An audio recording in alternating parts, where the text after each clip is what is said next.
Baik, kembali dalam segmen cerita bersama saya Nixon Nyambar. Jika tadi kita bercerita berkenaan politik di Johor bersama wartawan Firdaus Azil, untuk masa ini kita beralih kepada wartawan Ridauddin Daud yang ditugaskan untuk mengikuti sidang media Persatuan Bola Sepak Malaysia FAM yang berlangsung di Kelana Jaya di sebelah pagi ini tadi.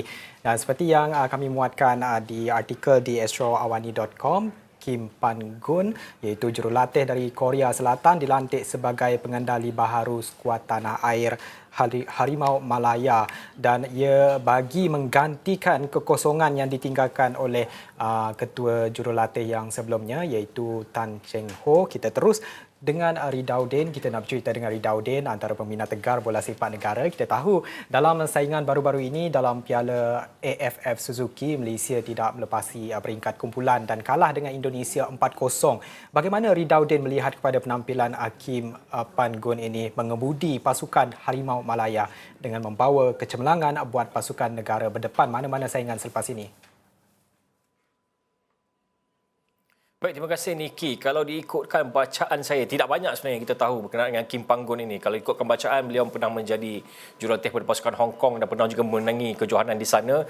Dan pernah juga berdepan dengan pasukan Harimau Malaya, tak silap itu ketika bimbingan Nelo Venggada, di mana pasukan bimbingan Kim Pan-gun menang 2-0, kalau tak silap saya, dengan Harimau Malaya. Tapi kalau diikutkan berdasarkan bacaan dan juga tweet ataupun komen daripada Facebook dan juga naik status daripada rakan-rakan wartawan dari bahagian sukan, seperti misalnya, kalau diikutkan sebenarnya tidaklah begitu special boleh dikatakan Kim Pan-gun ini, kerana taktikalnya juga boleh dikatakan tidaklah begitu special, begitu istimewa seperti mana kita harapkan, dan juga mungkinlah tidak begitu besar juga nama beliau. Mungkin kita mengharapkan supaya beliau boleh menjadi seperti Pak Hang Seo yang mengubah langsung landscape bola sepak di Vietnam, dan juga mungkin juga ada Chin Tae-yong yang mengubah keseluruhan permainan pasukan Indonesia. Mungkin kita mengharapkan Kim Pan-gun boleh melakukan sesuatu seperti itu.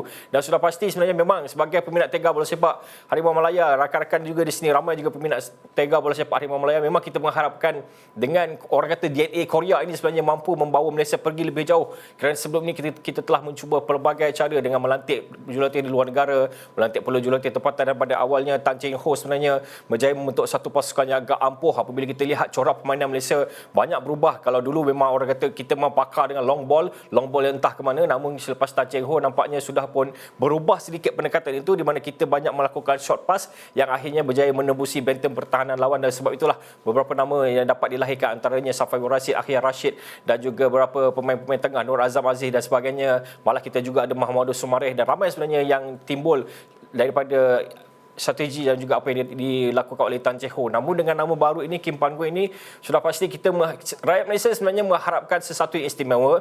Namun Presiden FAM Datuk Hamidin Mohamad Amin sudah pun awal-awal mengatakan bahawa jangan jangkakan ataupun harapkan perubahan secara total berlaku kepada pasukan Malaysia, kerana dengan adanya jurulatih baharu ini mungkin agak sukar, kerana beliau perlu melakukan segalanya daripada awal dan juga untuk membentuk dari awal, dan FAM memberi masa sehingga 2 tahun. Kalau ikut kontraknya 2+2, iaitu 2 tahun dahulu, dan kemudian jika berpuas hati ditambah pula dengan 2 tahun. Jadi untuk masa akan datang sebenarnya untuk melihat bola sepak Malaysia berubah total secara 360 darjah, mungkin pada saya mungkin agak sukar. Saya bukanlah pakar bola sepak, namun ini adalah pandangan saya sendiri, mungkin agak sukar kerana kita memerlukan banyak sebenarnya, bukan sahaja daripada skuad Malaysia itu sendiri, sebenarnya daripada akar umbi, daripada segi pembangunan, daripada segi training, daripada segi tempat latihan dan sebagainya. Kita memerlukan banyak yang perlu dirangkumkan segalanya supaya kita dapat melahirkan pasukan yang lebih berkualiti. Namun ini sebenarnya adalah berita positif, kerana akhirnya selepas beberapa tahun jurulatih kita adalah jurulatih tempatan, dan kemudian kita mendapat pula seorang jurulatih daripada Korea, yang kalau kita lihat pasukan-pasukan di jiran kita juga seperti Indonesia dan Vietnam juga menggunakan khidmat jurulatih dari Korea, dan kita lihat bagaimana perubahan dapat dilakukan terhadap pasukan mereka. Dan sudah pasti kita mengharapkan perubahan positif berlaku kepada Malaysia, di mana yang paling penting sebenarnya rakyat Malaysia sebenarnya, penyokong-penyokong sebenarnya ingin melihat satu pasukan yang memanggil pemain-pemain yang minit permainan yang cukup, pemain-pemain yang memang sedang bermain dengan sangat baik di dalam liga, bukan orang-orang yang ataupun player-player yang hanya memanaskan bangku simpanan, namun dipanggil untuk menjalani latihan bersama pasukan negara, mewakili pasukan negara di peringkat antarabangsa. Jadi mungkin itu perubahan-perubahan yang kita harapkan supaya akan ada pemilihan pemain yang lebih, kalau nak kata telus atau mungkin pemilihan pemain yang lebih kepada prestasi semasa dan bukan hanya kepada pengalaman dan nama semata-mata, Niki.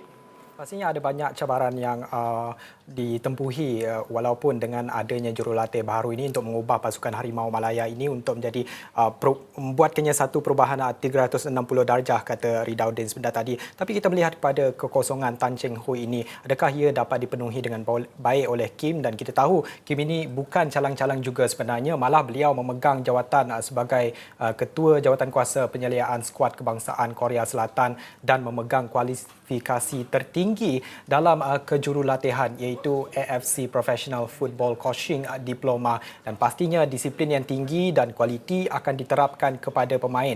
Tapi kita melihat penting juga hubungan antara pemain dan jurulatih untuk dibina. Pandangan Ridauddin. Baik, kalau diikutkan sebenarnya, kalau mengikutkan daripada portfolio ataupun pengalaman daripada Kim Panggon itu, memang dia sangat promising kalau orang kata. Jadi kita harapkan sebenarnya apa yang beliau ada dengan umurnya 53 tahun, sama juga dengan Tan Cheng Ho, apa yang beliau ada dan juga pengalaman beliau terutamanya daripada Korea Selatan dan sebagainya, menguruskan sebuah pasukan seperti Hong Kong, kemudian terlibat dengan Korea Selatan yang kita tahu Korea Selatan merupakan pasukan favourite di Asia dan juga pasukan yang regular tiap-tiap edisi masuk ke Piala Dunia sejak daripada 2002 dan sampai sekarang.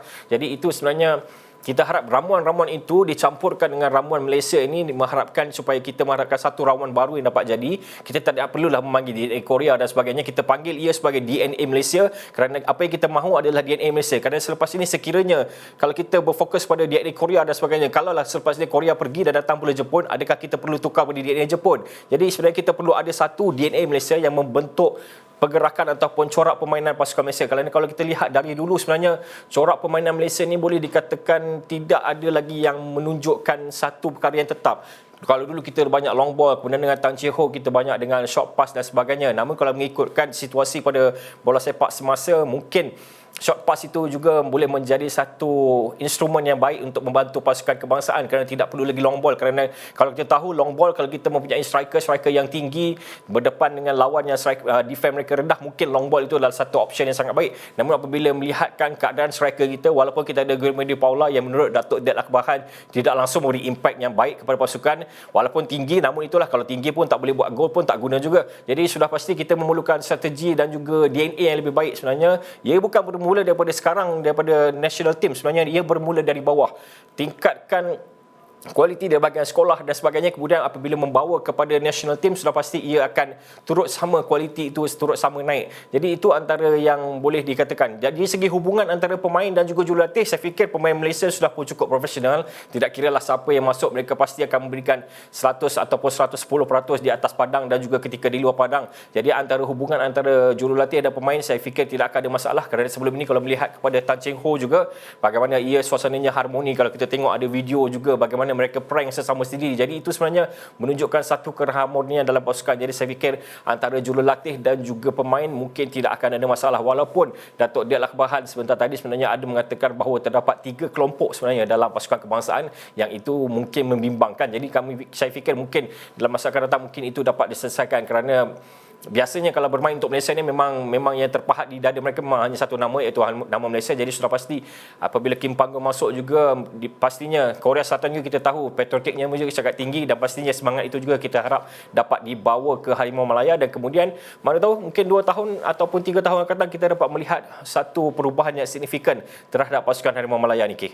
Kita teruskan dengan pandangan Ridauddin sendiri, mengapa skuad negara dilihat lebih memilih jurulatih dari negara luar berbanding dengan jurulatih tempatan. Kita lihat pada senarai yang dikeluarkan oleh FAM sebelum ini juga menyebut jurulatih dari gergasi Asia iaitu Korea Selatan dan Jepun menjadi pilihan mereka dalam senarai untuk mengemudi pasukan Harimau Malaya ini. Mungkin ada dijelaskan dalam sidang media itu tadi, Ridauddin.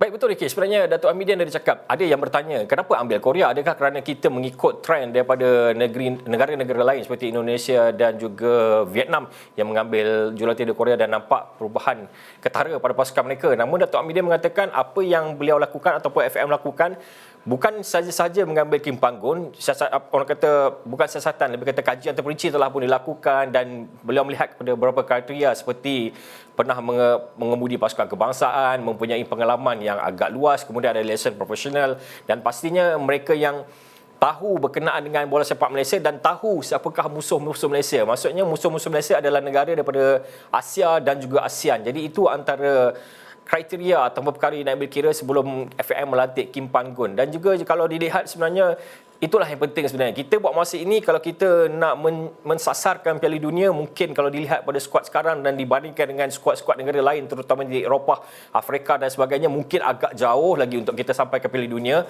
Namun untuk sasaran realistik pada waktu sekarang adalah ASEAN dan juga Asia. ASEAN yang lepas AFF 2020 sudah pun kita tewas, tak apa, kita lupakan, kita tolak ke belakang.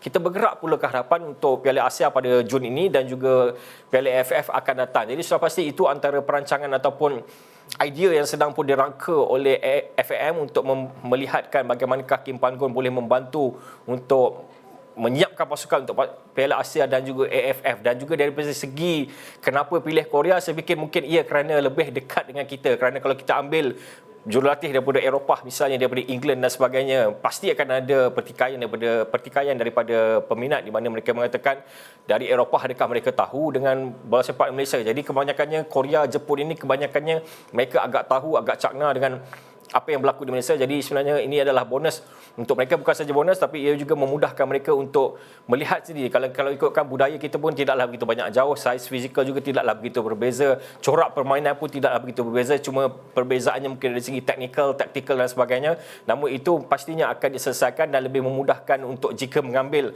jurulatih-jurulatih dari benua yang sama juga dan juga dari benua Korea, daripada negara seperti Korea yang memang sebenarnya ramai juga jurulatih mereka yang berkelana di Asia Tenggara ni, Sudah pasti kita look forward ataupun kita melihat ke hadapan dengan adanya Kim Pan-gun ini untuk mengemudi pasukan negara, dan kita ingin melihat satu semangat yang segar diimplementasikan ataupun diletakkan bersama dengan pasukan negara untuk melakar kecemerlangan di masa hadapan. Saya kira itu sahaja segmen cerita untuk jam ini. Terima kasih Ridauddin Daud bersama dengan kita.